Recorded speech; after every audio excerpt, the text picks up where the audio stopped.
Hello guys and welcome back to the channel. In this video, I'm going to show you how you can clear cache on iPhone.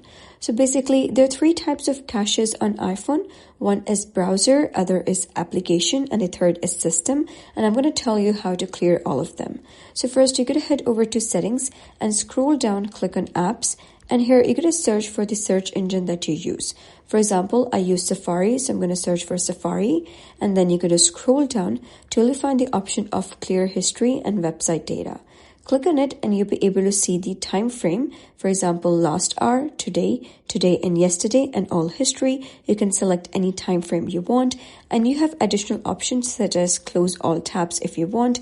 Click on clear history and you'll be able to see that the browsing cache has been cleared. And the next thing is that you can go back and you can go to general. And here you're going to click on iPhone storage. You'll be able to see all the applications right over here. For example, I'm going to click on TikTok and you'll be able to see app size and documents and data. So what you're going to do is click on offload app in order to clear your cache of this application. Click on offload app again, and then you'll be able to see a reinstall app.